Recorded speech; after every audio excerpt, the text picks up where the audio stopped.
All right, hello and welcome. Brett here with ClickMill.co. In this video, we're going to discuss sort of what to expect when experimenting and possibly adopting some of these AI tools for the first time. Now, in the videos that follow, we're going to be primarily using ChatGPT.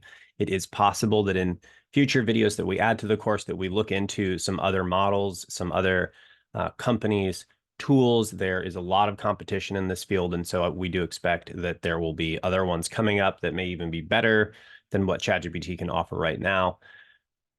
With that, there is sort of a normal adoption process with ChatGPT. And this is sort of like, I guess, like the Overton window where society's over here and there's something brand new over here. And it takes a while for society to shift and to broadly adopt whatever it is that is being sort of pushed out there.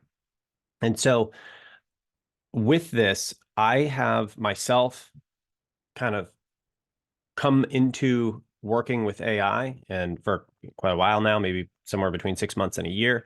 And I work with it every day now.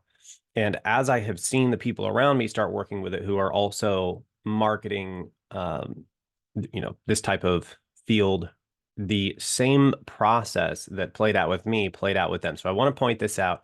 And step one in the process, which is probably where you are if you're watching this video, is I don't really get it. It's it's a cool tool. It's some kind of tool that people are all hyped up about. Why do I really need to, do anything with this? So that's kind of step one. I was not impressed when people were telling me, oh my gosh, you've got to look at this thing. So step two is you start playing with it and you're like, oh, hold on a second. This is interesting. This might be able to help with a few things. Okay. And then step three, and this is the one that's pretty notable, is you discover the image creation abilities. And you just create 100 pictures of all kinds of crazy things. For me, I was creating pictures of the Leviathan from Job and the oh my gosh, the behemoth and just cool stuff. Jesus walking with Adam in the garden. Like I was just making all these pictures just because. And so I went through this phase and it was just like, this is so cool. This is so fun. I can't believe you can do this. And once you get through that image creation phase, you start to go, okay, this actually has some application in some pretty serious ways. How do I get serious about this? How do I actually work this into my workflow and cut time out of stuff? And you start to realize the implications. And then you go into the next phase. So you're kind of in I'm getting serious about how to implement this and make all the things more efficient, whether that's personal life or business life. And when you start looking at it that way, it becomes an imagination game, which is a really weird thing to say. How can this be used? And the way that I would say, I heard this said, and I think this is a really good analogy. Discovering AI in the world broadly and also in your life is like discovering fire. It's like the cavemen discovering fire. And they have this thing now and they're amazed by it and they're seeing it can do some things, but what could we possibly do with it? And they have to figure out all of the uses of this new and prior unknown tool. And I would say that is very comparable to what you will find with these models.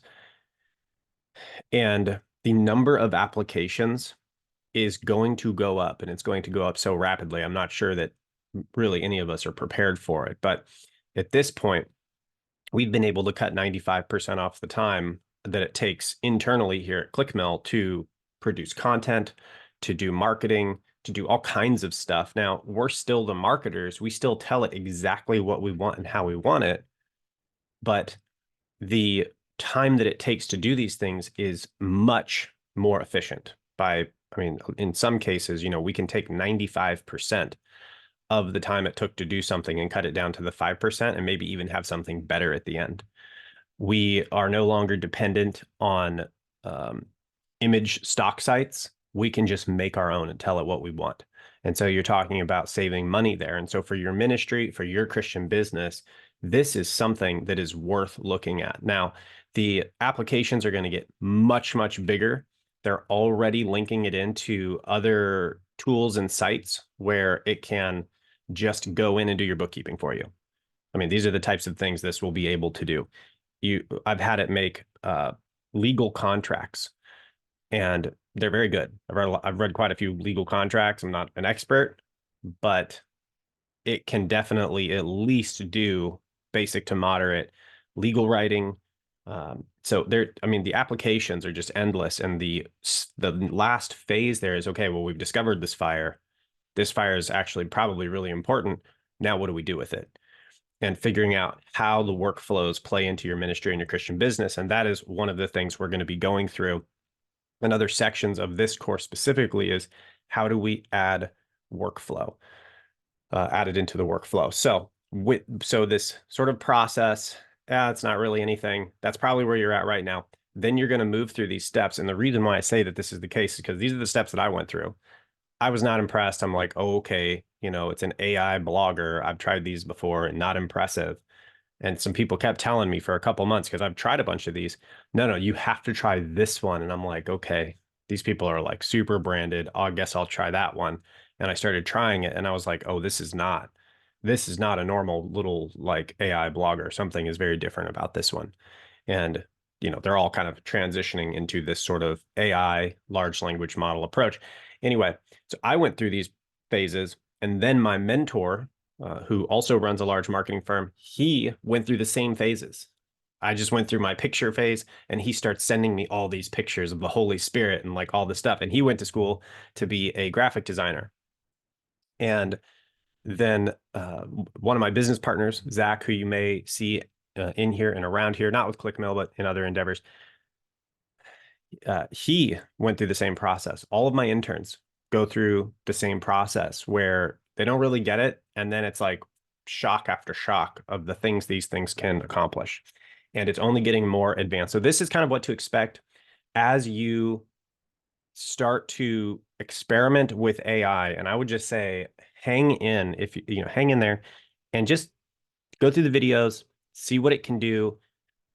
Because if you work this into your workflow with your ministry or your Christian business, it is going to save you time and money. And it has the potential in certain areas to almost cut 100% of the work out.